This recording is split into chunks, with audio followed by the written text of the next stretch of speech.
अक्षरांशी बोलणारे पद्मश्री सन्मानित श्री अच्युत पालव आज दिल के करीबमध्ये आपल्याकडे आलेले आहेत. चला तर मग त्यांचं स्वागत करूया आणि त्यांच्याशी भरपूर गप्पा मारूया. नमस्कार. नमस्कार. सगळ्यात आधी तुम्हाला पद्मश्रीनी सन्मानित केले त्याबद्दल माझ्याकडून आणि माझ्या दिल के करीबच्या सगळ्या प्रेक्षकांकडून आणि माझ्या टीमकडून खूप खूप अभिनंदन तुमचं. थँक्यू. आणि या क्षणी आपण तोंड गोड करूया. हो, दॅट्स ग्रेट, दॅट्स ग्रेट. हा ऑर्गॅनिक गुळापासून बनवलेला खरवस आहे. आवडतो.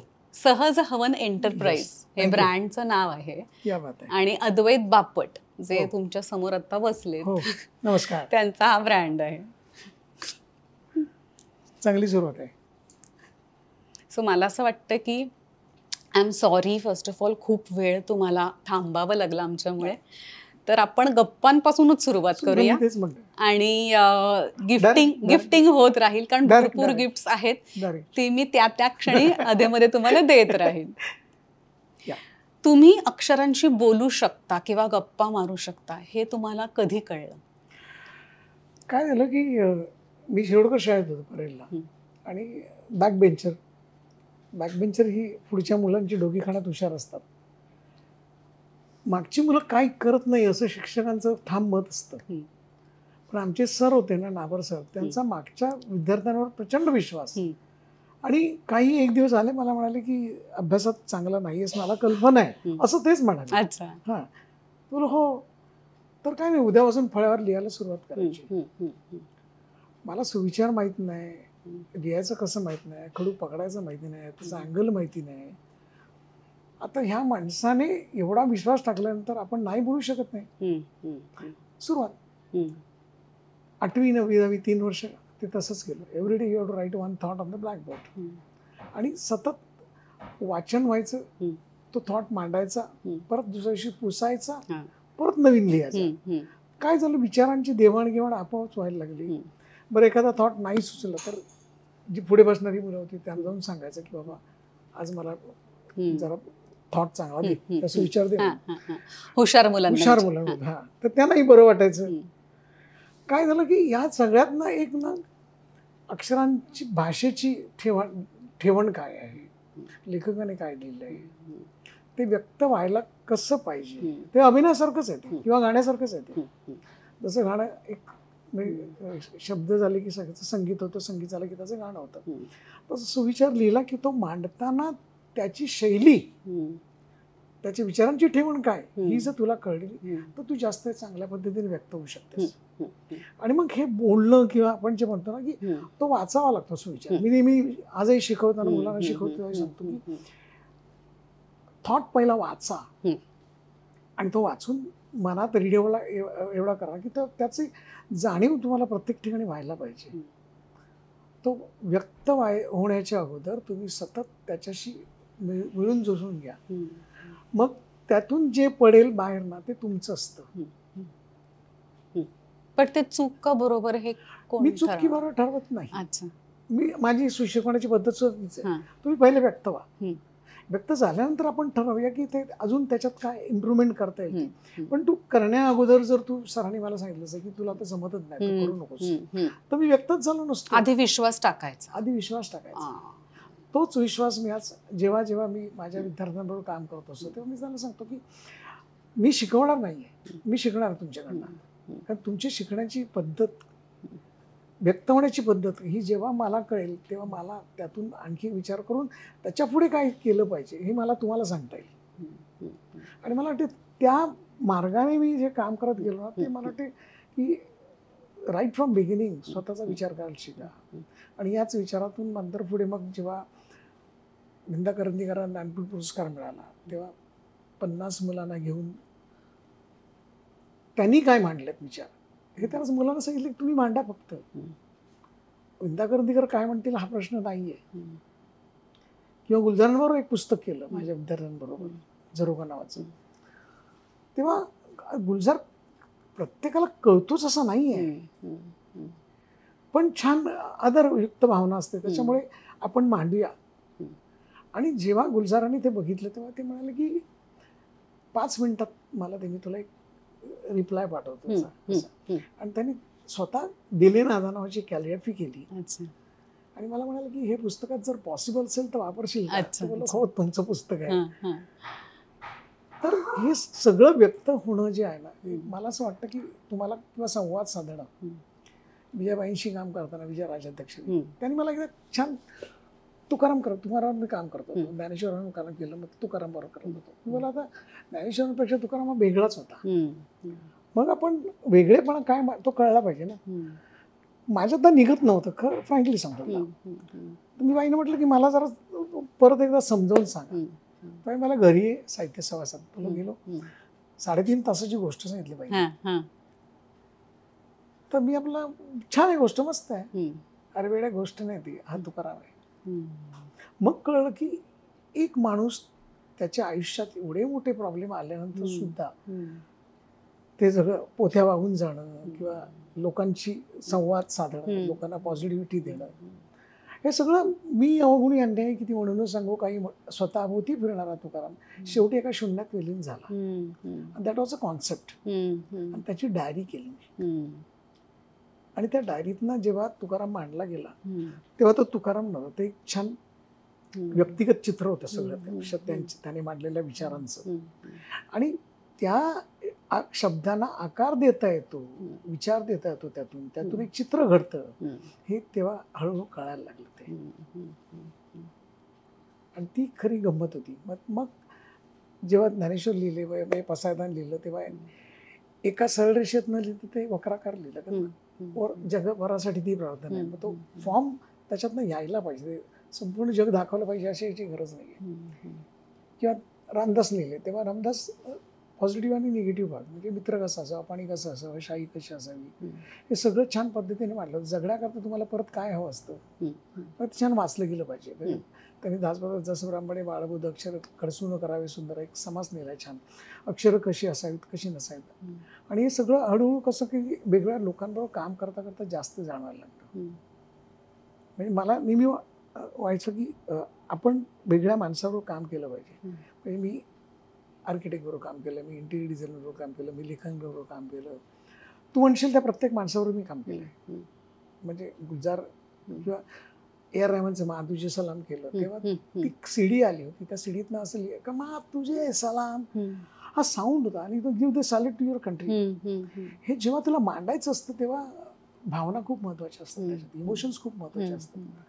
तेव्हा मी कॅलिग्राफीला केवळ सुंदर लिहिणं नाहीये, जेव्हा त्या शब्दातला अर्थ तुला कळतो, त्यातल्या भावना कळतात, इमोशन्स कळतात, त्या इमोशनने तुला ते पात्र रंगवतात, तसं आहे ती, तशी ती अक्षरं रंगवावी लागतात, ती मांडावी लागतात. त्याचं प्रत्येकाला मी केलेलं अक्षर वेगळं, तुझं अक्षर वेगळं असेल, याचं अक्षर वेगळं असेल.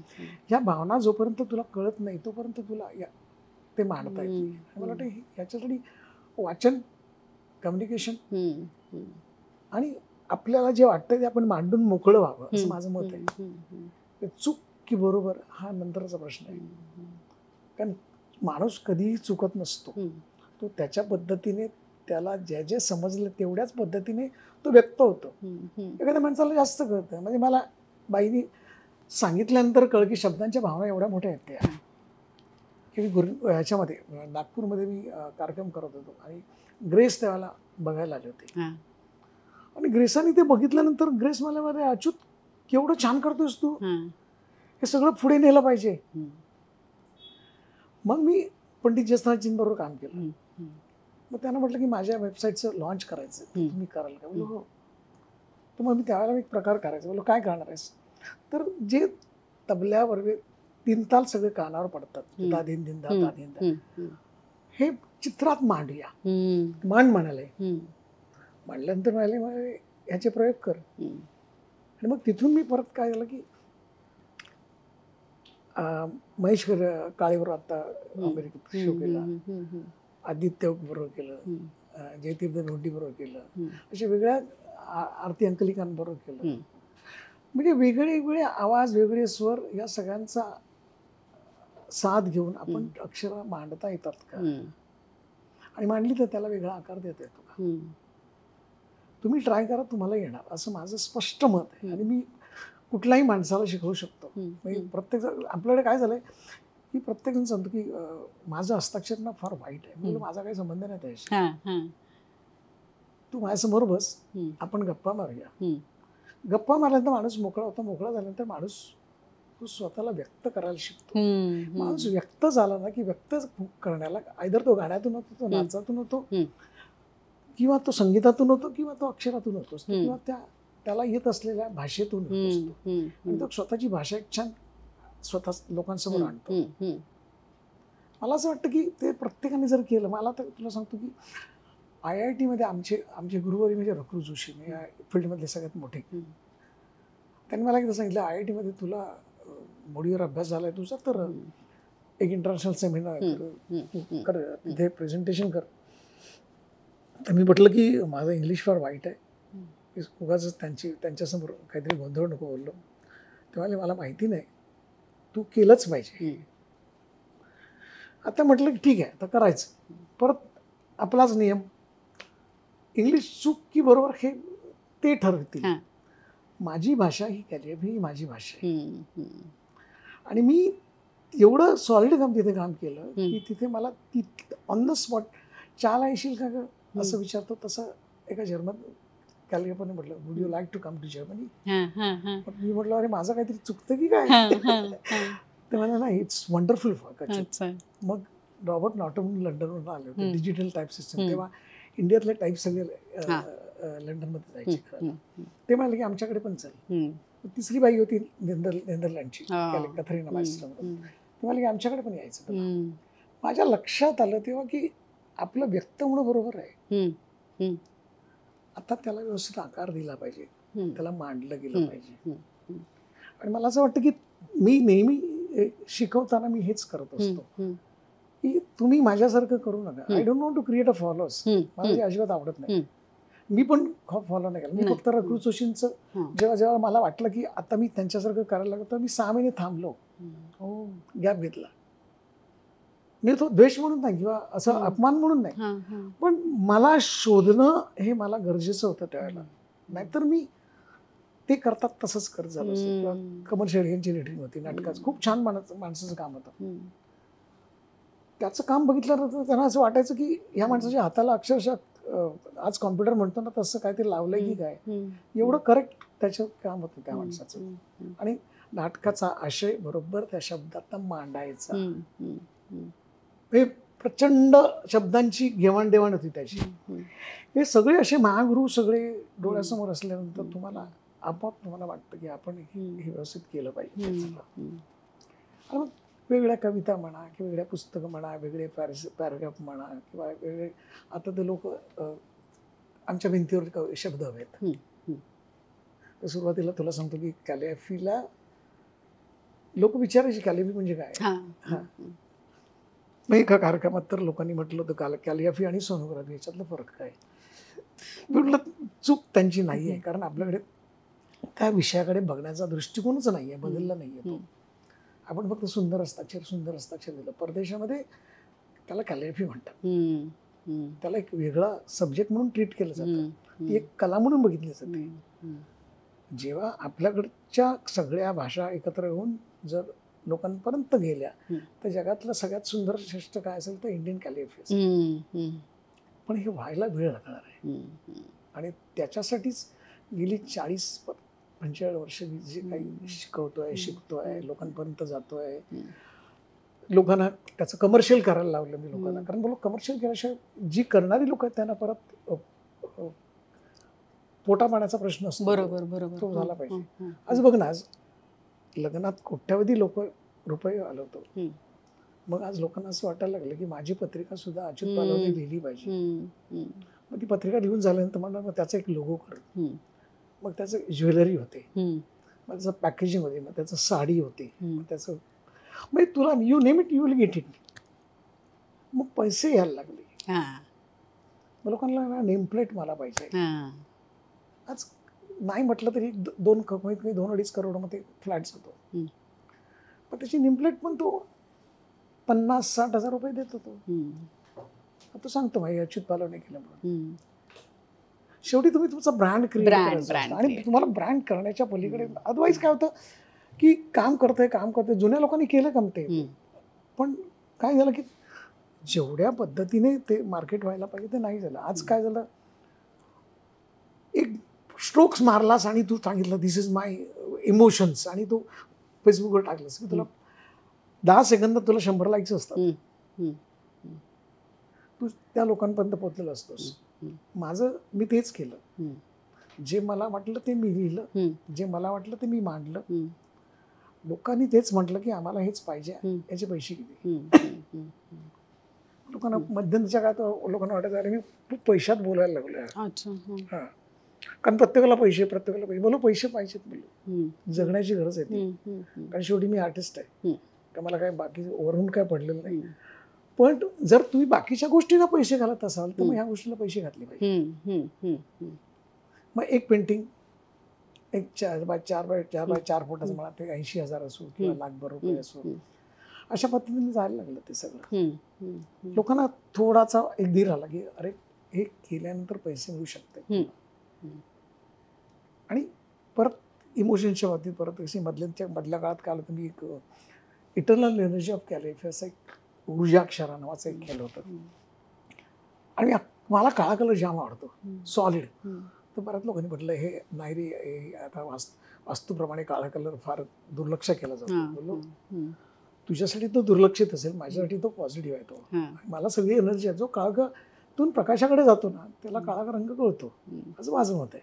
इतक्या शेड्स असतात. मी ती अख्खी एक सिरीज केली आणि मग पूर्णपणे. आणि मग ओपनिंगला मी जाकीरबाईंना बोलवलं, जाकीर हुसेन आणि हेमंत त्रिवेदी आला होता, येणार होते. तर त्याच्या आधी मग काय होतं त्यावेळेला ना टीना अंबानी खूप फॉर्मात होती. ती हार्मनी नावाचा तिचा शो होता आणि ती कलेक्ट करायची काही पेंटिंग, तिचा शो व्हायचा. तर मला नेहमी वाटायचं या बाईने आपली पेंटिंग घेतली पाहिजे. मग परत मार्ग असा होता की जाणार कसं, तिच्याकडे जाणार कोण, जायचं कसं. म्हटलं तर एक आयडिया करूया आपण. आता परत शेवटी ऍडव्हर्टायझिंग डिझाईन मधला माणूस. वाण्याकडे गेलो, पण पाव किलो तांदूळ मागितलं की ब्राऊन पिशवी येते बघ, ती मोठी पिशवी घेतली, त्याच्यामध्ये माझं इन्व्हिटेशन टाकलं आणि अनिल अंबानी, टीना अंबानी असं लिहून मी ते कोलाव्याला राहत होते तेव्हा, मुकेश अंबानी वगैरे सगळे एकत्र होते, ते पाठवलं. ते आता एवढं पर्सनल कोण बघणार नाही. काय व्हायचं, डायरेक्ट कार्ड गेलं की त्याच्या इथे काही सॉर्टिंग व्हायचं. त्याच्याकडे काही मधली लोक होती, हे चांगलं नाही, हे चांगलं नाही, हे चांगलं आहे, हे चांगलं आहे. मी म्हटलं हे ठरवणारे कोण आहे, आपण एक प्रयत्न करूया. नाही झालं चला. आठवड्यापर्यंत त्यांचा फोन आला मला की तुम्ही जहांगीरला सोमवारी जाणार आहात. बोललो तर रविवारी आमच्याकडे काम सगळं आणून द्या आम्हाला, आणि मॉन्सून स्पेंड टाइम घालवायचा आहे, बघायचं सगळं. सोमवारी फोन आला की तुम्ही तुमचं काम घेऊन जात आणि बघितलंय सगळं काम. तर बऱ्याच जणांना कळलंय बातमी की अच्युत पालवचं काम हे अंबानींपर्यंत गेलं. तर मला की ठीक आहे 3-4 पेंटिंग जातील. म्हटलं बघ 3-4 जाणं किंवा नाही जाणं याच्याशी माझा काही घेणं देणं नाही. एखाद्या माणसाने माझं काम बघितलं त्याच्यासाठी मी भयंकर खुश आहे.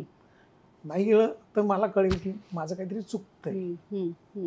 गेलं तर मग आपण बघू, त्याचा विचार करू. सोमवारी संध्याकाळी गेल्यानंतर मग खाली सांगितलं गेटवर त्यांच्या की अच्युत पालव आर्टिस्ट, त्याला सगळं पेंटिंग करायचे, कलेक्ट करायचे. तर त्यावेळेला ते टीना अंबानीची धावत परीसारखी धावत आली संघर्ष.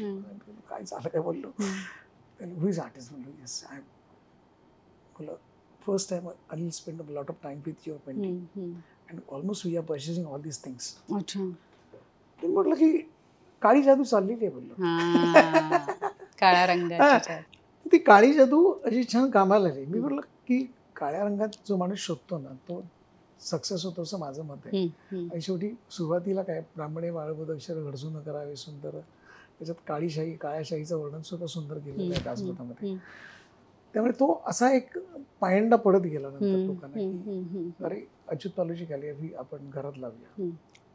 आणि मग वेगवेगळ्या पद्धतीनं लोक मागायला लागले. मग काही असो त्याच्यामध्ये, पेंटिंग असो किंवा कधीतरी वॉल पेंटिंग असायची, तर कधीतरी छत पेंटिंग करायचं असायचं कोणाचं तरी, तर कोणाचं तरी लग्न असतं त्या लग्नामध्ये कॅलिग्राफी.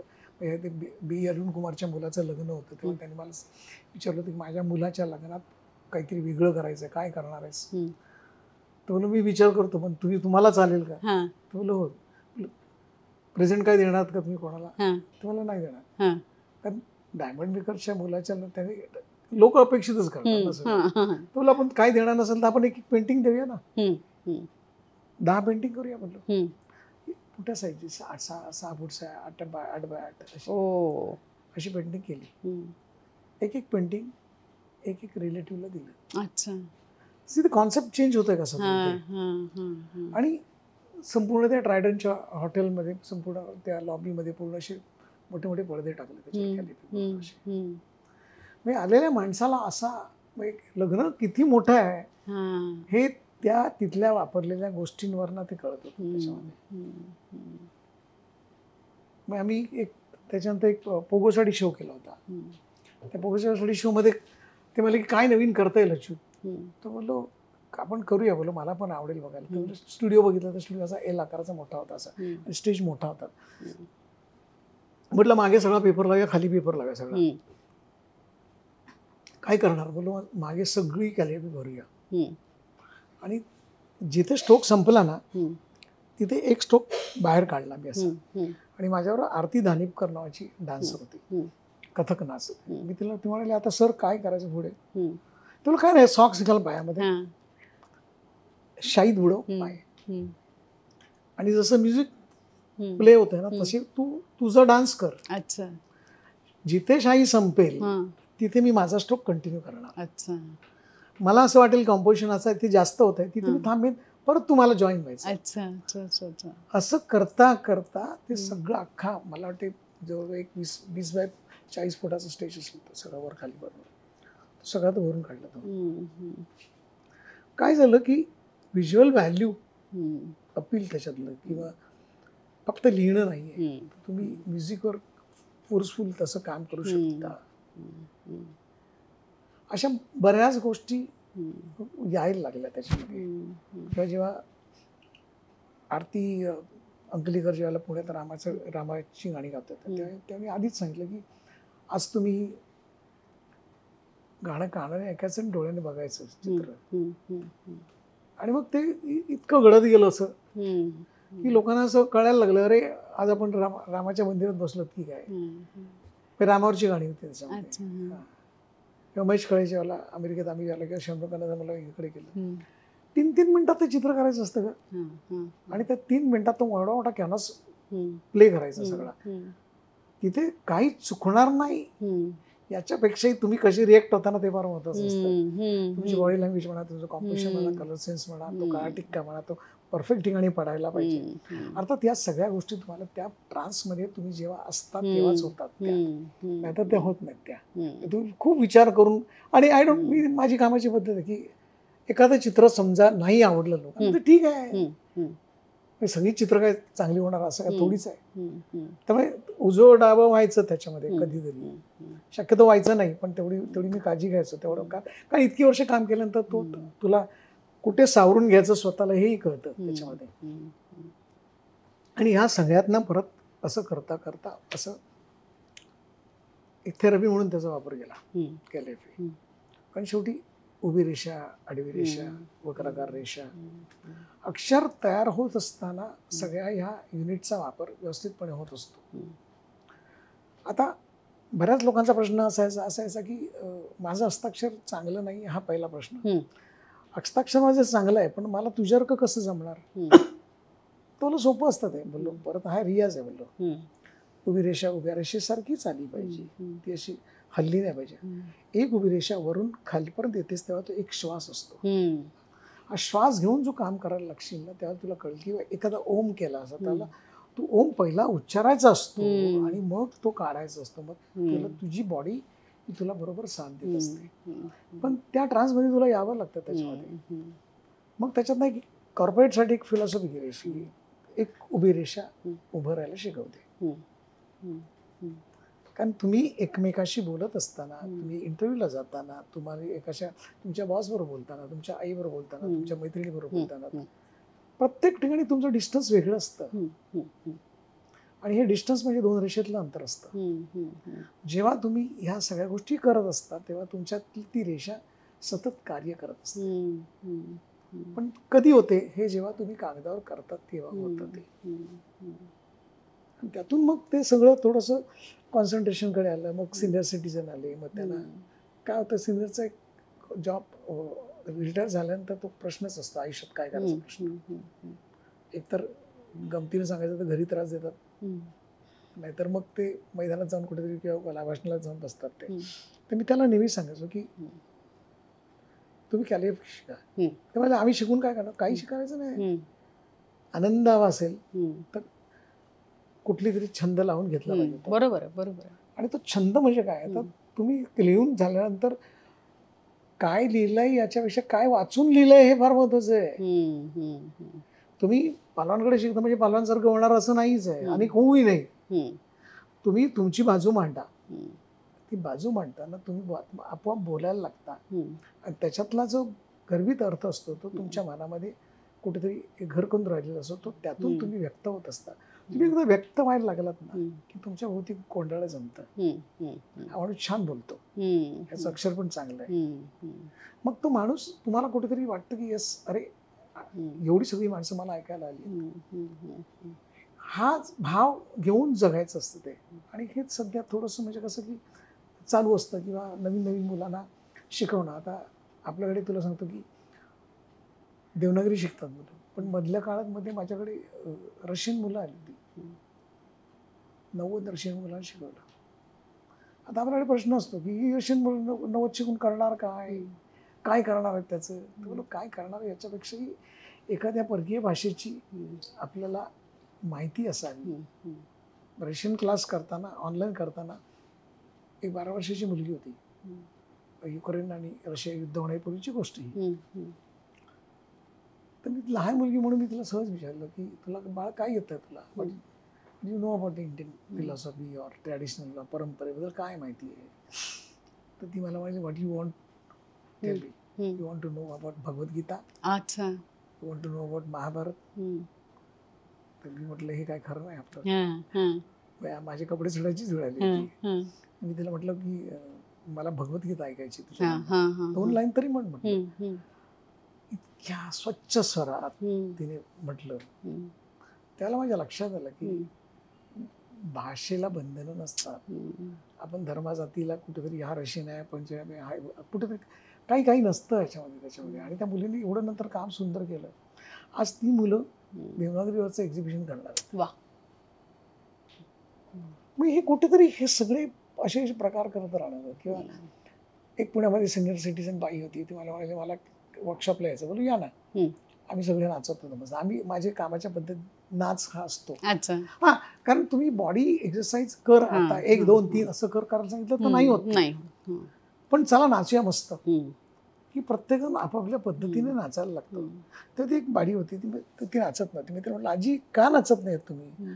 ती मला नाही हो, पाहिलं गुडघ्याचं ऑपरेशन झालं माझ्या, मी आता कशी नाचू. बरं, मग उभ्या राहून तुम्ही हाताने टाळ्या वाजवा, नाही का. बरं म्हणाली, बघते मी. असं करता करता करता करता करता ती नाचायला लागली. शेवटी त्या एकट्या नाचत होत्या आणि आम्ही सगळे बाहेर टाळ्या वाजवत होतो. मग ती मला म्हणाले की मला माहिती नव्हतं हे. तो मी काय तुम्ही पडावं अशी माझी इच्छा नव्हती बोललो. पण काय असतं की त्या ह्याच्या ऑरामध्ये आल्यानंतर तुम्हाला बऱ्याच गोष्टी कराव्याशा वाटतात तिथे. आणि अशी बरीच लोक नाचत करत होतात. गुजरातमध्ये आम्ही अक्षरशः सिनियर सिटीजन ग्रुप लिटरली नाचत होते नुसते. ते मला म्हणाले की तुम्ही क्लास का नाही घेत. बोललो हा माझा क्लास नाही. बोललो माझं एवढंच आहे की हे सगळं झाल्यानंतर परत लिहायला लागा.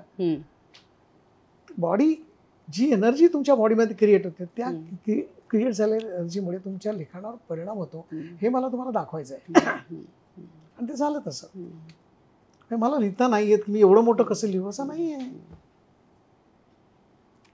हे असं चालू असं काहीतरी काय. पण हे आत्ता हे यश आत्ता दिसते इतक्या वर्षानंतर. म्हणजे तुम्ही माझा प्रश्न असा की त्या वेळेला जेव्हा तुम्ही विचार केला की ह्यात आपण करिअर करूया, तेव्हा कुठल्या कॉन्फिडन्सने तुम्ही सुरुवात केली.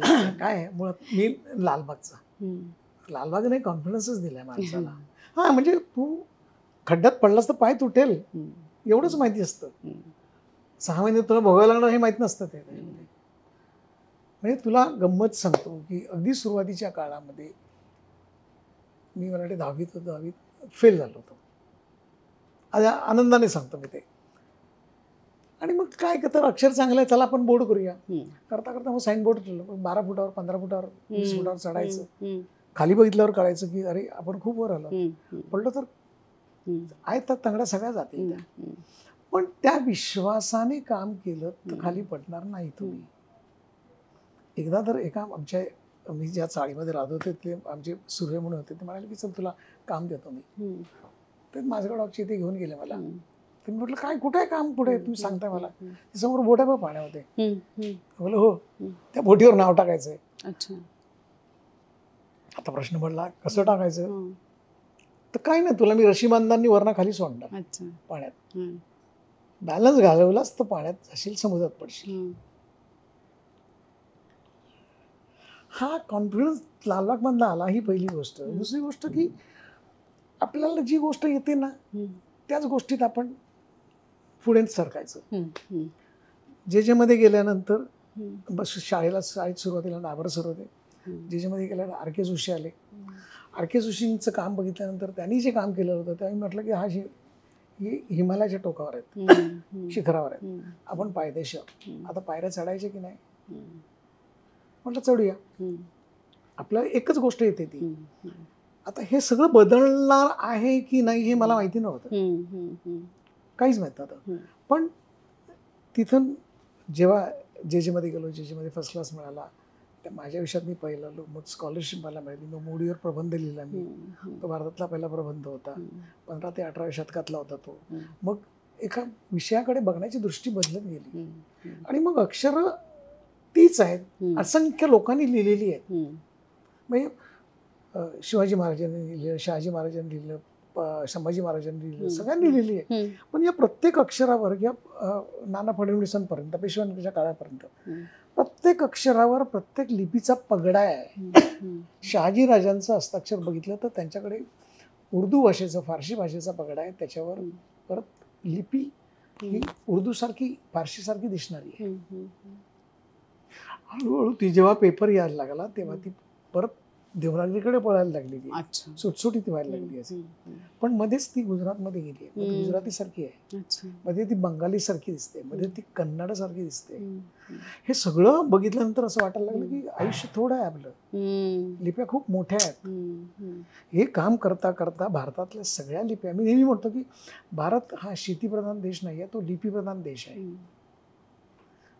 वेस ओलांडली की तुला कल्चर मिळतं, लिपी मिळतं, सगळं मिळतं. मग ह्या करायच्या कोणी मग आपण करूया, काय होणार आहे.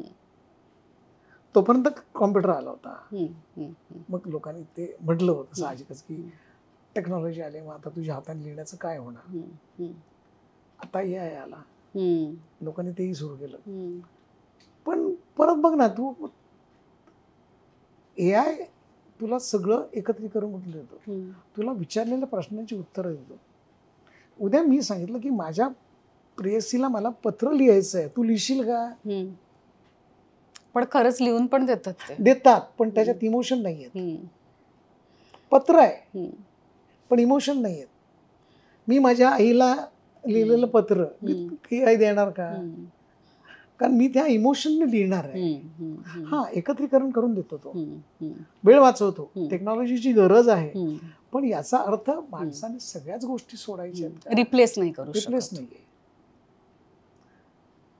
माणसाने त्याचाच विचार केला पाहिजे. मी आज बघ ना, मला 0 आहे कॉम्प्युटर, आणि मी त्याच्याकडे धुंकूनही बघत पण नाही. पण मी सांगतो माझ्या ऑफिसमधल्या माणसांना किंवा माझ्या बायकोला सांगतो मी, ती she is a good designer, she is expert in computer. ते बघ, ही आता मी लिहिलंय हे सगळं, हे शूट करा किंवा स्कॅन करा आणि मला द्या. मी एकाच वेळेला लाखो लोकांना पाठवणार, विदिन सेकंड मला रिप्लाय आलेले सुरू होतात. That is a technology. पण तुम्ही विचारच करत नाही आहात. काय झालं तुला सांगतो, एक याचा लॉस असा असताना की मध्यंतरीच्या काळामध्ये 2-3 वर्ष मी ना जजिंगला जायचो एका ठिकाणी. ट्रॅफिकचे रूल पाळा, आणि त्याच्यावर शाळेतल्या मुलांसाठी स्पर्धा व्हायच्या. 100 स्पर्धकांपैकी 90 स्पर्धकांच्या एकच चित्र असायचं. तर सगळ्यांनी एका स्कूटरवर बसलेला माणूस, त्याच्या मागे बायको, 2 मुलं आणि सगळे, आणि मग ते कधी पडतील, कधी ऍक्सिडेंट होईल, हेच सगळी मुलं काढतात. पण मी शेवटी त्यांना सांगितलं की कधी तुम्हाला पोलिसांना सांगितलं की तुम्हाला वाटलं ना की 10 मुलांना तिथे आणूया आपण, what is a traffic rule, रस्ता म्हणजे काय, या पांढऱ्या झेब्रा क्रॉसिंग म्हणजे काय, सिग्नलची इंटेन्सिटी काय आहे, कशासाठी आपण करतो, हे कधी सांगावंसं नाही वाटलं तुम्हाला? आम्हाला टाइमच नसतो साहेब. मग कॉम्पिटिशन घेऊन ती उपयोग काय होतो मला सांगतो.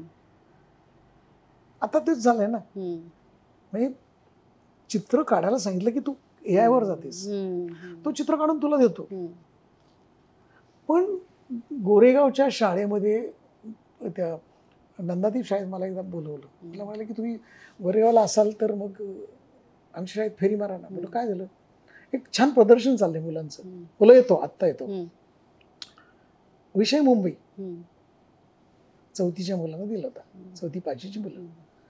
आता असाही विचार करतो आपण, 4थी 5वीची मुलं त्यांनी गोरेगावपासून विटीबंद गेला असेल की नाही, गेला असेल तर तो बाबांबरोबर गेला असेल, तर तो गाडीत नाही गेला असेल, पण हात पकडून गेला असेल. हा विचार माझ्या डोक्यात आला. एक छान चित्र होतं असं, पूर्ण हे टीव्ही आपण बुद्धरी असा तेवढा पेपर असं धर, खाली 2 इंचामध्ये मुंबई होती, 2 इंचात. घोडा, गाडी, ट्रेन, बस, हातगाडी, सगळं सगळं पापू पापू सगळं जॅम, ट्रेन बिल सगळं. आणि अख्खा उरलेला जो कॅनव्हास होता, त्या कॅनव्हासवर एक पिवळ्या रंगाचा हत्ती, 80% पेपर, अच्छा, पिवळ्या रंगाचा हत्ती, कानाला पंख लावले होते, असे पंख पिंक रंगाचे, आणि तो आकाशामध्ये उडत होता. मी गेलो, म्हटलं अरे काय मस्त आहे रे, कल्पना आहे, भारी आहे. तो असा. तर मी म्हटलं अरे तुला राग आला का, किती छान कल्पना आहे, तुला माहितीये का हत्ती खाली पडला तर केवढ्या गाड्या जातील, गमतीने म्हटलं. तरी तो म्हणाला अजिबात नाही. आणि मी म्हटलं ही इतकं क्रिएटिव्ह आहे, हीच कल्पना जहांगीरमध्ये मांडली आणि ती हुसेन असेल लिहिलं खाली तर करोडो रुपयाला ते विकलं जाईल. काका तुम्हाला काय कळतं का, मला म्हणाला. बोललो काय झालं, इतकी छान कल्पना आहे, मस्त आहे. बोललो प्रॉब्लेम मांडलाय मी. तो कसला प्रॉब्लेम? बोललो या वयात तुला कसले प्रॉब्लेम आले? बोललो चित्र मनासारखं काढायचं असतं, मनातली. मुंबई फिरलास ना तू? बोललो फिरलोय, पण प्रॉब्लेम आहेत. बोललो माहिती आहेत का तुम्हाला? बोललो काय? हत्तीला पार्किंगला जागा मिळत नाही, तो शोधतोय. हा 4थीचा मुलगा एवढा विचार करू शकतो. दुसऱ्या मुलाने वाघ केला होता स्वतःला. काका मी वाघ आहे. बोलो काय करणार? बोलो तुम्हाला खाणार. बोलो का रे? जंगलात येऊन घर बांधता तुम्ही, आम्ही कुठे जायचं? आम्ही इथे आलो तर तुम्ही आम्हाला गोळ्या घालता. ही भावना मनामध्ये आहे. मग मला असं वाटतं की नेहमी वाटतं की AI आहे, बरोबर आहे, त्याची ती त्याच्याशिवाय आपण आज पाकिस्तानावर हल्ला करूच शकलो नसतो, ॲक्युरेट हल्ला. पण हे प्लॅन करायला माणूसच शेवटी मोठा आहे ना. त्याचं प्लॅनिंग माणूस करतो, त्याची ॲक्युरेसी तुला त्याच्यावर दिसते, यंत्रणेवर मिळते तुला. तर मला नेहमी वाटतं की रोज कधीतरी म्हणजे आयदर गाणं गावं, नाचावं, चित्र काढावं, पुस्तक वाचावं, काहीतरी करावं, पण ते केलं पाहिजे माणसाने. मला असं वाटतं तुम्हाला जर सक्सेस व्हायचं असेल तर सक्सेस व्हायला तुम्हाला इतर मार्ग असतात, इतर माणसं असतात, तुम्हाला गाईड असतात, पण शेवटी तुमचा मार्ग हा खूप महत्त्वाचा असतो. त्यामुळे माझा जो मार्ग होता, मी 10वी नापास झाल्यानंतर माझ्या बाबांनी मला म्हटलं नाही की अरे माझं नाव खराब केलंस तू, हे केलं. ते म्हणलं ठीक आहे, अपयशी यशाची पहिली पायरी आहे, पण लक्षात ठेव तुला ड्रॉइंग चांगलं येतं तर तू परत बस आणि परत कर. तो जो विश्वास आहे ना, तो आज पालकांकडे नाही आहे आपल्या मुलांबद्दल, असं माझं ठाम मत आहे. 98% मिळालं तर 2% गेले कुठे म्हणून भांडणारे पालक आहेत आज. हे सगळं कुठेतरी विचार करायला पाहिजे असं मला वाटतं. ज्याच्या वेळेला मी लहान मुलांच्या शाळेत जातो, ज्याच्या वेळेला मला वाटतं, तेव्हा मला नेहमी वाटतं की पालकांनी 2 तास तरी काढावेत मुलांसाठी आणि बघा आपली मुलं काय करू शकतात ते. पण आज दोष त्यांना पण देत नाही, कारण लाईफ खूप फास्ट झालंय. 9 to 9 काम करणारी लोक आहेत, फीज वाढलेले आहेत, पुस्तकं वाढलेली आहेत, कधीतरी मुलांना जेवायला जावं लागतं, बाहेर घेऊन जावं लागतं, हजारो रुपये जातात, पण त्यातून मार्ग कुठेतरी काढावा असं मला वाटतं. आणि म्हणून मग ते सुलेखन सुलेखन सुलेखन काय की कुठल्याही वयात शिकवता येतं. 12 वर्ष मी 12च्या खाली मी घेत नाही, कारण 12 वर्षाच्या खाली मुलांना एखादी गोष्ट आवडली नाही ना करताना तर ती फेकली जाते बाहेर, ती आयुष्यभर बघितली जाते.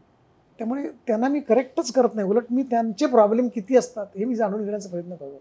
त्याच्यानंतर त्यांनी केलेल्या गोष्टीवर त्याने दाखवलं, काका हे कसं वाटतं तुम्हाला, अरे छान दिला, हा जरा छ बघ ना, जरा मोठा वाटतो ना, हा मला वाटलं ते, तो ते करेक्ट त्याच्या कॉम्प्युटरमध्ये करेक्ट करणार तो. बरोबर बरोबर. त्यामुळे हे सगळं असं इकडून तिकडून तिकडून इकडून असं करत करत करत करत म्हणजे कधी साहित्यातनं संगीतातनं चित्रामध्ये, चित्रातून अक्षरामध्ये, अक्षरातून भाषांमध्ये, वेगळ्या भाषांमध्ये. आता मी मधल्या काळात तुला सांगतो, एक छान असाइनमेंट आली, कमर्शियलचीच बात तुला परत सांगतो. बोमन इराणीना अमिताभ बच्चनला फेलिसिटेट करायचं होतं. तर मग कुणाल विजयकर माझा विद्यार्थी होता, तो मला सर काहीतरी नवीन आयडिया पाहिजे बघा ना जरा. तर अमिताभ बच्चनला तुम्ही काय देणार, नाही का, सोनं चांदी वगैरे काय काय हेच नाही आहे. म्हटलं अमिताभचा अर्थ काय, तर एव्हरलास्टिंग लाईट. मग चला हा शब्द आपण सगळ्या भाषांमध्ये करून बघूया का. अच्छा. मग त्याचं डिझाईन झालं. अच्छा. सगळ्या भाषांचं एक डिझाईन केलं. मग त्याची मला आता हे सगळं अप्लाय केलं पाहिजे. शब्द काय बुक करून देण्यात काय अर्थ, परत बुक होणार. मग शाल करायची, त्या शालीची एक पट्टी करायची, त्या पट्टीवर एक सगळी भाषा करायची. मग शाल कशी, तर पश्मिना शाल. मग त्याच्यासाठी व्ह्युअर्स काश्मीरमधनं आलायचे. त्याची व्हॅल्यू वाढवायची.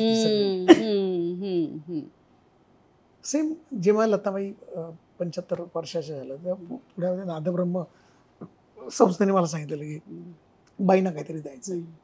बाईने त्यावेळेला 10 गाणी पब्लिश केली होती, ही माझी आवडती 10 गाणी. ती 10 गाण्याची मी एक शाल केली. आणि जेव्हा ती शाल जेव्हा बाईंना पांघरली बाईंवर, तेव्हा बाईंनी माझा सत्कार केला. हे असेही काही इन्सिडेंट्स तुझ्या आयुष्यात येत असतात जे तुला कधीच वाटत नव्हतं की मी बाईंना भेटेन असं, किंवा मी अटल बिहारी वाजपेयींना भेटलो. माझं पहिलं पुस्तक काढलं होतं ज्ञानेश्वर तुकाराम रामदास, याच्यातून मी शिकलो, त्याला मी काव्यसंपदा नाव दिलं होतं. आणि अक्षर आणि अनुभव, अक्षरानुभव असं नाव दिलं त्याला. त्यावेळेला त्याला नॅशनल अवॉर्ड मिळालं, the best book of the year मिळालं त्याला. आता इच्छा होती की ह्या माणसाला पण ते दिलं पाहिजे, पण परत पोचणं का हा प्रश्न असतो. पंतप्रधान आहेत ते, सिक्युरिटी आहे. मग मी एका खासदाराला सांगितलं की एक काम करा, माझं पुस्तक आहे ना, तुम्ही द्या ना त्यांना. अरे पण तुझं पुस्तक आहे, बोल द्यावं तुम्ही, मला काय प्रॉब्लेम नाही आहे. त्या माणसापर्यंत जावं, कारण तो कवी मनाचा माणूस आहे, त्याला कळतं. तुम्ही कुठे आहात, तुम्हाला मी दिल्लीत असणार आहे, तर मला चुकून भेट मिळाली तर आवडेल, नसेल तर काही प्रॉब्लेम नाही, मी अवॉर्ड घेऊन घरी येईन. बोललो महाराष्ट्र संतांमध्ये राहत होतो, आतला एक दिवस काढला, आपला वाट बघणं असतं ना, शेवटी येईल फोन, तो काय आला नाही. दुसऱ्या दिवशी म्हटलं चला आता फतेपूर सिक्रीला जाऊया आपण, आता कुतुब मिनारला जाऊया. काहीतरी राहिलं म्हणून रूममध्ये आलो तर फोन वाजायला लागला. फोन वाजला तर मी म्हटलं की चला उचलूया, आता बघूया कोणाचं. तर मी विचारलं कोण बात कर रहे हैं, बोला मैं अच्युत पराव. असा चिडला माझ्यावर, पागल हो क्या आप. बोला क्या हो गया, मैंने कुछ नहीं किया है, मैं प्राइज डिस्ट्रीब्यूशन के लिए आया हूँ, आपने कुछ नहीं किया, अभी क्या, अभी आ जाओ. कहाँ पे, आपको पंतप्रधान जी ने अपॉइंटमेंट दी है. कशा करता, तर बोला तुमचं पुस्तक त्यांनी बघितलंय आणि he wants to meet you. 15 मिनिटं त्या माणसाने दिली मला. आता एवढा मोठा माणूस ज्यावेळी माझ्याशी बोलायला लागला त्यावेळी लोक म्हणायला लागली की अरे हे काय नक्की. तर त्यावेळी त्यांनी एक छान लोकांना सांगितलं होतं, कारण त्यावेळेला कारगिलचं युद्ध चालू होतं आणि लोक देशाला मदत करत होते, फंड्स देत होते. तर त्यांनी म्हटलं की इन्होंने ऐसी अनमोल चीज लाई है जिनका मूल्य देने के लिए मेरे पास चेकबुक नाही आहे. चाला अमिताभ बच्चन, अच्युत पालव, कारण सगळा गराडा माझ्या भोवती. आणि मग काय पुस्तक आहे, कसं पुस्तक आहे, या अशा घटना घडत घडत घडत घडत हा सगळा जो प्रवास आहे ना, तो सगळा प्रवास असा घडत गेला त्याच्यामध्ये. आणि नवीन कल्पना मांडत राहणं. हम्म. म्हणजे मला नेहमी वाटतं की नेहमी रोज नवीन दिवस असतो, हम्म. तर नवीन दिवशी नवीन काहीतरी करायला पाहिजे तुम्हाला. माझा जेव्हा पाण्यात स्टुडिओ गेला तेव्हा 2005च्या पावसात, हम्म. तर म्हणलं ठीक आहे, आता काय ॲक्सेप्ट करायला पाहिजे ना. हम्म. मग निगेटिव्ह गेल्या, पुस्तकं गेली, सर्टिफिकेट्स गेले. अटल बिहारी वाजपेयींनी पत्र दिलं होतं, ते अर्ध पत्र पाण्यात होतं. गेलो मार्केटमध्ये, छत्र्या आणल्या 50, आणि मग बरसात में तकदीन नदीन, आणि पेंटिंग करायला सुरुवात केला. जे वाटतं ते पेंट करावं. छान झालं. छत्र्या एक्झिबिशन लावलं. लोकांनी म्हटलं की काय करणार, विकायच्यात बोलल्या. किती रुपये? बोललो 5,000 रुपयाला एक छत्री. एवढी महाग? बोललो छत्री नाही ती, ते चित्र आहे. बोललो पावसाचं काळ्या रंगाने निषेध करण्यापेक्षा वर्षभर जे आपल्याला रंग मिळतात ते कसे विसरून चालणार आपण. लोकांनी बरोबर घ्यायला सुरुवात केली. मग ते नागपूर पासून कोल्हापूर पर्यंत एक्झिबिशन केलं, फिरतं एक्झिबिशन. छत्र्या बर संपलं की रंगवायचे, संपलं की रंगवायचे. आणि मग ते ज्या पावसामध्ये एक पनवेलमधलं एक वाचनालय होतं, ते वाचनालय पाण्याखाली गेलं होतं. सगळी म्हातारी माणसं बिचारी काम करत होती. पण आपल्याकडे काय होतं की सहानुभूती खूप असते, पण पैसे कोण देत नाही. देणारे फार कमी देणारे होते ते. आम्ही म्हटलं की चला आपण हे सगळे पैसे देऊन टाकू त्यांना, कारण आपल्याला पैसे कमवता येतात, आपण नवीन मांडू शकतो. त्याच्यानंतर मी तो ब्रँड केला, विकला, पैसे. त्याच्यानंतर वर्कशॉप केले. वर्कशॉपमध्ये काही अपंग मुलं आली. त्या अपंग मुलांनी सांगितलं की आम्हाला छत्री पेंट करायची. बोला काय करणार आहात? तर मला आम्हाला कळत नाही. बोला हे विकायचं. अपंग आहात म्हणून भीक मागायची नाही, लाचार व्हायचं नाही. इतकं छान काम करायचं की समोरच्या माणसाला मोह पडला पाहिजे की तुला 4 पैसे देण्याच्या ऐवजी 6 पैसे देईल, तेव्हा ते घ्यायचे. आणि त्या मुलांनी एवढं सुंदर काम केलं, तुला सांगतो की त्या सीझनला ती मुलं 40,000 ते 50,000 रुपये कमवायची. बर.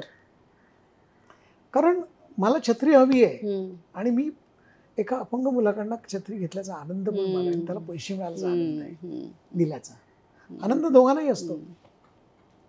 ही कुठेतरी अशी इमोशनल बाजू त्याच्यातून मांडत मांडत मांडत तसं करत बऱ्याच गोष्टी सातत्याने त्या चालू असतात त्या, आणि मजा येते काम करायला.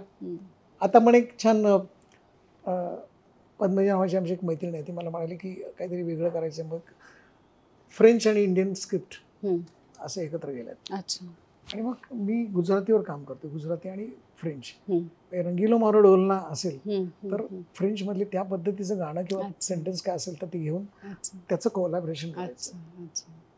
किंवा मध्ये मी ईश्वराला तेरोना म्हणून सलवार रसूल म्हणून एक आमची मैत्रीण आहे, उर्दू खाली आपण पर्शियन, ती मला काहीतरी करूया. ते मला करूया आपण. म्हटलं मग मिले सुर मेरा तुम्हारा असो, किंवा ईश्वराला तेरोनाम असो, ओम अल्ला असो, मग पाणी असो, काही शब्द ते उर्दू आणि मराठी शब्दांचं नातं त्याच्यातनं आकारातनं वाढलेलं होतं.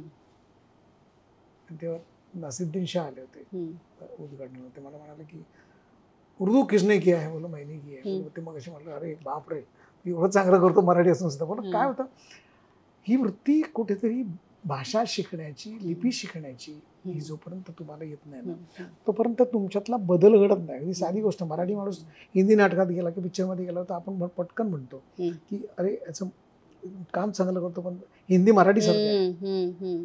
पण बाई लताबाई गाणं गाताना त्यांच्यातलं उर्दू, त्यांच्यातले ठहराव वगैरे सगळे हे सगळे बघायचे, त्याला आपल्याला वाटतं की भाषेवरचा केवढा अभ्यास असायचा. हे जुन्या माणसांकडे ते खूप छान होतं त्याच्यामध्ये. तर मला असं वाटतं की ते ते फार महत्त्वाचं आहे. आता मी तुला सांगतो की एक अक्षय भारती नावाचं पुस्तक केलंय. म्हणजे 2005 साली मी अख्खा भारत फिरलो होतो बाय रोड, कॅलिग्राफी स्प्रेड करण्याकरता. तेव्हा काही नव्हतं. आता 35 कॅलिग्राफर्स एकत्र आलेत सगळ्या भाषांवर. भारतातलं पहिलं इंडियन कॅलिग्राफी असं एकत्र आणलेलं पहिलं पुस्तक केलं ते. आणि त्या पुस्तकामध्ये भाषा, लिप्या, त्याची माहिती, त्याचं स्वर, वर्ण, आणि मग त्याचं आर्टिस्टिक रूप, म्हणजे भाषा किती छान असू शकतात हेही त्याच्यात दाखवलं गेलं. ते मी एकही प्रश्न नाही विचारला.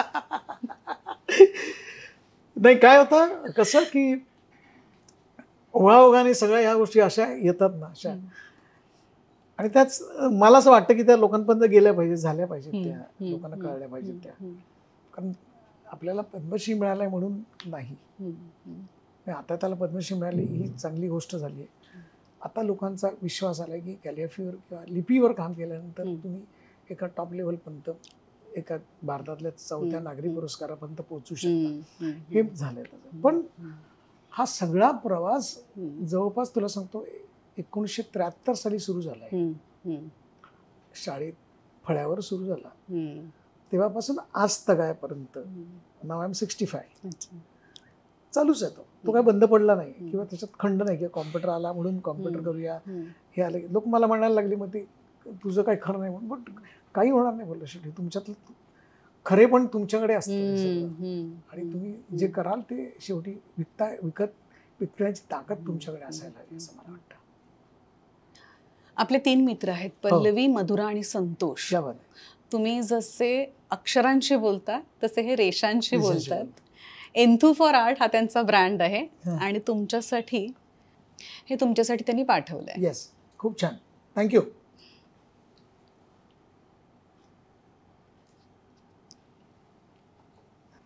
रोहन प्रकाशन सुद्धा आपल्या दिल के करीब आहेत, आपले स्पॉन्सर आहेत. आणि सचिन कुंडलकरांचं 1990 हे खूप छान पुस्तक तुमच्यासाठी पाठवलंय.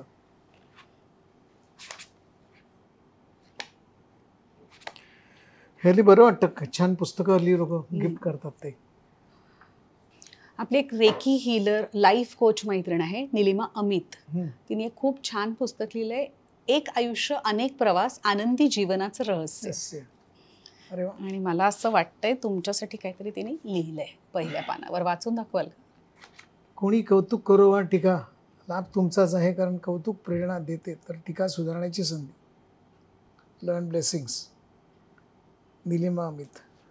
आपली एक साताऱ्याची मैत्रीण आहे डॉक्टर आरती सोमण, आणि त्या हर्बल प्रोडक्ट्स बनवतात, 100% हर्बल असतात. सो तुमच्यासाठी नीम टूथपेस्ट पाठवलेली आहे, फेस ऑइल आहे. अरे वा, मी छान दिसणार पुढे. साबण आहे, हर्बल सोप. येस. हर्बल अगरबत्त्या सुद्धा आहे. अरे वा. आणि पेप्सोफोर्ट हे ऍसिडिटीवरचं सिरप आहे. अरे वा, हे अजूनमधून कामाला नक्कीच येईल पटापट. थँक्यू निसर्ग.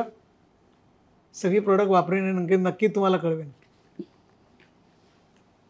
आपली एक पार्ल्याची मैत्रीण आहे सरिता पेडणेकर, आणि तिच्या ब्रँडचं नाव आहे शाकूज.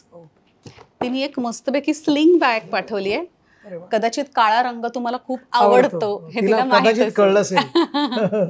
क्या बात आहे. मला वाटतं सुरेखा हा पहिला पॉडकास्ट आहे की एवढी सगळी गिफ्ट मला पहिल्यांदा मिळत आहेत. कारण गेली महिनाभर मी इतके पॉडकास्ट करतोय काय विचारू नका. पण थँक्यू. मी गिफ्ट दिले म्हणून नाही, पण it's a good concept. Sir, तुम्ही म्हणालात की हा पहिला पॉडकास्ट आहे जिथे एवढी मोठी गिफ्ट मिळाली तुम्हाला, मग ती घेऊन जायला ही एक बॅग. आता ह्या बॅगेबरोबर एक विमानाचं तिकीट पण द्यायला सांगताना म्हणजे मला आणखी जरूर बरं पडेल नाही का. But thank you. कुठला ब्रँड आहे? चेरी पिक ब्रँड आहे. क्या बात आहे. आणि निशांत आवळे यांचा हा ब्रँड आहे. मस्त. आणि तुमच्यासाठी एक पर्सनलाइज्ड नेम टॅग सुद्धा आहे तुमचा. क्या बात आहे. अरे वा. हो, थँक्यू निशांत. पुढच्या प्रवासाला जाताना ही बॅग नक्की वापरेन. येस. ठेव खाली. Yes. Sir, thank you so much. खूप बरं वाटलं दिल के करीब मध्ये आलात. खूप मलाच बरं वाटलं, कारण काय आलं की इन्फॉर्मल गप्पा मारणं आणि काय होतं मनातलं काढून लोकांसमोर मांडणं, त्याच्यासाठी तुम्हाला काहीतरी लागत असतं. मला वाटतं ह्या पॉडकास्टने मला वाटतं मी इतका बोललो आहे की नाही, आणि तुमचा फ्लो छान लागला होता म्हणून मी मध्ये तुम्हाला अजिबात इंटरप्ट सुद्धा केलं नाही. ते पण मजा आली. मला खूप मजा आली. Thank you so much. Thank you. Yes.